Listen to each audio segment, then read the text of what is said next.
Futures and options on futures trading involve substantial risk and is not a suitable investment for all types of investors. Past results are not necessarily indicative of future results. When I use the word I in this video, it refers to what I teach in my charting course or what I author in my twice daily oral and written updates. Prices shown on charts and quote boards are in real time and take into account all known activity up to this point in time.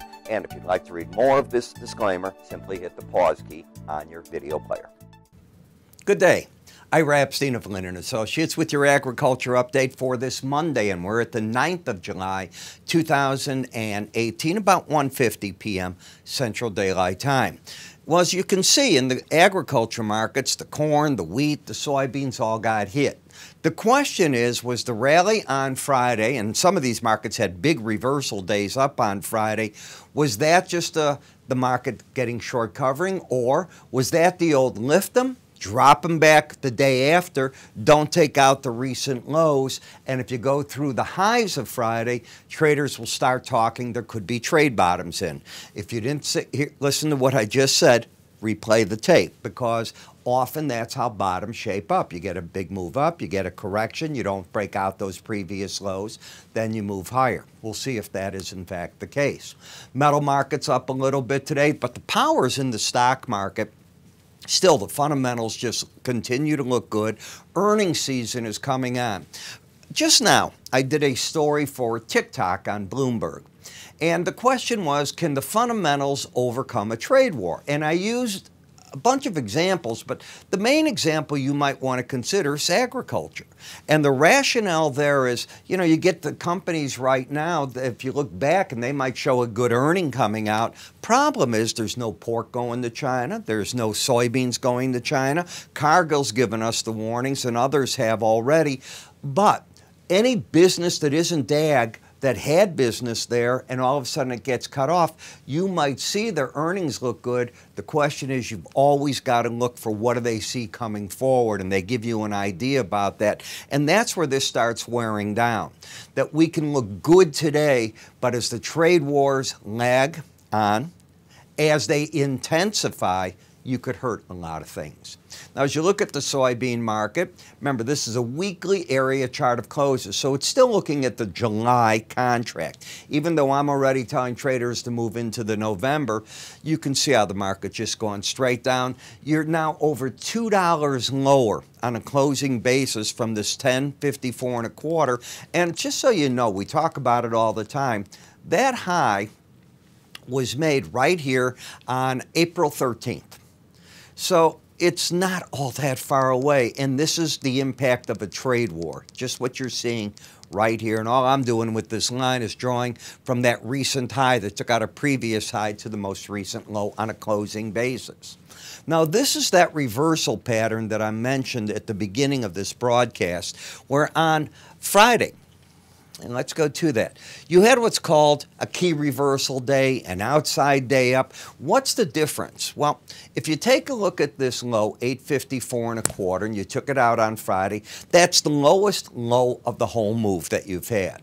So instead of it being just an outside day where you took out the Thursday's low and high, because it's also the low of a big break, a $2 break in the market, you also call it a key reversal. The key to it, of course, is not taking out that low. Now, I have my own rule on that. If you take out the low of an outside day within 2 trading sessions, it's a bull trap, and the market often moves to next level of support. We'll talk about that. Does it have to? No, but it should not take it out. I already heard on news wires, be it our own firm and others, traders are saying buy this break, put stops under the recent lows. We'll see. I don't give the trade recommendations. What else don't I ever do for you? That's not what we do in these videos. We talk the technical picture. Throw the darn name off the chart. We're just looking at the picture. And the picture here, you could argue, is what? Well, if we come back here, we see that we got a higher high and a lower low. That is not a trend. That's number one. When I put moving averages on, my own theory is that when the market is under the 18-day average of closes, you're looking for potential sell signals, not potential buy signals. That doesn't mean one that short isn't covering shorts. That's not what I'm saying. But to go out and out long over it, well, if you go back in time and you look at it, you'll see that more times than not, you're in trouble. But if you're taking buy signals over the 18-day average and have your stops the other way, at least you have a filter on a technique. That's all I can say. And that's what I use it for, a filter of my other parts of what I do. When I'm looking at Bollinger Bands, as you know, I preach that the market will trade within them because that's fact 95% of the time. That's how the algorithm is built. The other thing I look for is where's the market in relation to it. Should you take out 853.25, which was the low of Friday, that lower Bollinger Band becomes the objective at 843.5. If you don't take that out and the market works higher, where do you see resistance? I see it at $9.25, and that number is going to drop tonight because the slope of the market's going to drop some of the values back here and pull that down. So that 900.25 could drop by as much as a nickel. That's about what it was dropping before then. I'm giving you just a guess on it. So that could drop to 895 to give you an idea of where the resistance will be. In terms of momentum, momentum is turned. It is saying, and if we come back to Friday, you lost the embedded reading on Friday. Do you see how the market stuck its head up there? It wasn't like that before. You had more than 3 days of it down. Prices have not hit the 18-day average. That is the goal. When you lose the embedded reading, the market often, the word is not always, often, price in the 18-day average will come together. I already know that number is about 5 cents lower. It just gives me an idea as to what I'm looking for tomorrow. In the meal market, we come here, we lose the embedded reading. But if you look at this, it all happened at one time. You had your outside day, key reversal day, up, went to the 18-day average of closes. Often it doesn't happen that way. It takes a little longer than that. And guess where you're still stalling? Right there. Got it? That's what's going on. So that's the meal chart, what it's looking like, and you can see the stall. If we take a look at soybean oil, you still have a downtrend. Lower highs, lower lows, what else? The market has worked itself out of being oversold.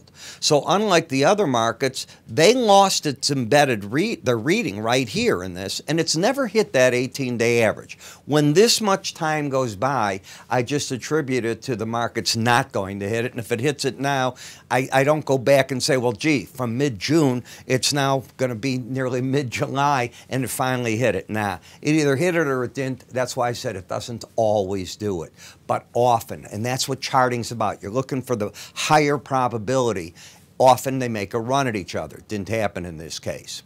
In the corn market, never was an embedded reading. Now, embedded means you've converted a market from being oversold to locking in momentum-wise a bear trend. This just got oversold and it's bouncing. The resistance is 374, the 18-day average of closes. On Friday, you got to 374, but the 18-day average was 375.75. You still haven't hit that number. You do have a pattern of higher lows and higher highs. So you've got what? You've got the trend up. It's being filtered out. They knock out each other when you close under the 18-day average, and a shot at momentum trying to lift the market. Battleground time, that 18-day average. In the wheat market, I look at how the momentum here took place. Embedded reading, you lose it. Again, went right to the 18-day average. Market then carried to the 100. It's not overbought until today.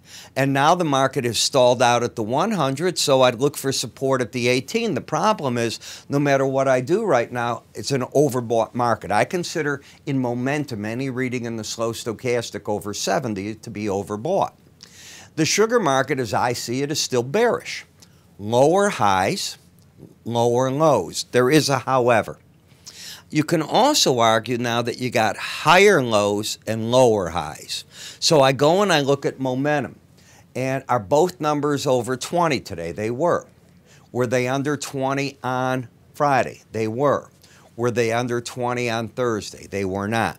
So what I have is a market that might decide tomorrow to embed. In other words, convert from being oversold to locking in another leg of a bear trend. If it does so, watch it.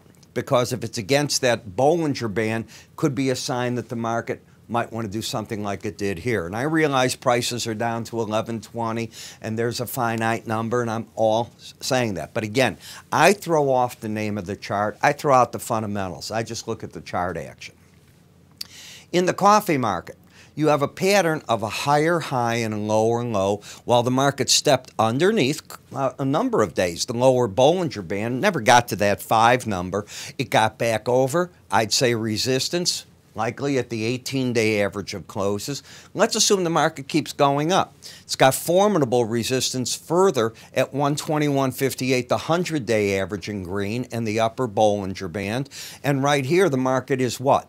Well, if you look at the momentum, you have still one number under 30. Any number under 30, I consider an oversold number. So 30.1, it's not oversold.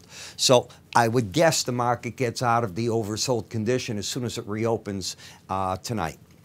In the cocoa market, we have a pattern of a higher high, lower low, with one of these very narrow Bollinger Bands going sideways. Now, momentum has turned down. Bias is down because you're under the 18-day average, but you are not trending. You're spinning within those numbers, and you're not carrying through to the upside or downside. In the cotton market, if I wrote a textbook, I'd say when you get a market that loses the embedded reading, you didn't do that on Friday, you started up, watch today's action, you often go to the 18-day average. 85.58 is that number, 85.72 is the high. I look for the probabilities. So if one were short, I'm saying, well, watch out there. Have you broken the downtrend? No, because 86.22 is the last high. However, when you lose an embedded reading, the first step that happens is you enter an oversold condition. So I guess traders have to ask themselves, is it worthwhile hanging around this market or as a short? Or do you think this market's in a bottoming process? I'll let you figure that out. I see the 100-day average as support, 18-day average resistance, take out 86.22, and you're starting to send a message that this leg of this downside could be history. In the cattle market, we have a strange pattern, a higher high, then you have this big day on Friday. You'll notice the market ended up unchanged. A big day, didn't go anywhere, and today the market starts letting loose. We're in something of a corrective mode is the way to look at that. The first support's the 105.80 area, the 100-day average of closes. The next one's 105, let's call it 10. The 18-day average of closes. The problem is that to get to these numbers, you've taken out 106.20. You already did that. So you've got a pattern here that's got lower lows. You also have a market that has just left the overbought condition. I think that it's got to make a decision. Is it going to go down here or try to hold? Feeder cattle, which are typically much more volatile than fat cattle, peaked out on Friday. And if you take a look, you went up, closed 37 lower, and today you're getting the beginning of a correction. At the same time, momentum is turned down on you today. So the target number could be, to see if support will hold, the 148.87.5 level. Next support under that 146.30, resistance back at 154.30. And in the hog market, I have been surprised, in all honesty, hogs have held up at all. And it's because I keep looking at the amount of pork that we're not exporting to China, and I'm wondering, where's our market for all this? We're not sending it to Mexico, are we? I mean, they put tariffs on us too. Why is this market held up? From a fundamental point of view, I'm just questioning it. What I do look at is lower highs, lower lows. You went right to support at the lower Bollinger Band today, made a run for that number. You got to 72.55, that number 72.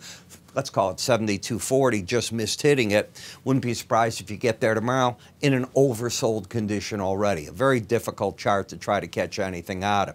So an interesting day, and I think tomorrow's going to be a lot more action than today, because if you don't take out the recent lows, traders, I think they're going to be saying, maybe I take a shot at something like that. Who knows what I should do?